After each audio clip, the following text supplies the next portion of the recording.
Welcome to Luca and Miguel. Enjoy the video. In this video, I will explain how to make Lego blocks. We'll start by looking at the primary material, acrylonitrile butadiene styrene plastic, often called ABS. This robust plastic is crucial for Lego durability. The entire manufacturing process demands incredible precision, ensuring every single block fits together perfectly with consistent clutch power for endless building possibilities. The core of Lego block production is injection molding. First, tiny ABS plastic granules are heated to a molten state, reaching temperatures exceeding 200 degrees Celsius.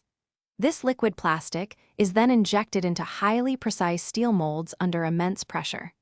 The entire cooling and solidification process happens incredibly fast, typically within about 10 seconds, forming the familiar block shape.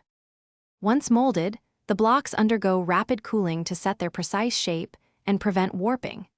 Advanced robotic arms then gently eject the finished pieces from the molds, ready for the next stage. Every single block undergoes rigorous quality control, with sophisticated sensors checking for consistent dimensions, accurate color, and the perfect clutch power that Lego is famous for. Finally, the perfectly formed Lego blocks are sorted by their specific type and vibrant color. For many sets, automated systems then precisely assemble various components. Once sorted and potentially assembled, the blocks are carefully packaged into their iconic boxes. From raw plastic to a finished toy, each Lego block is a testament to precision engineering, ready for builders of all ages. Thanks for watching and please subscribe. It's the best investment you'll ever make.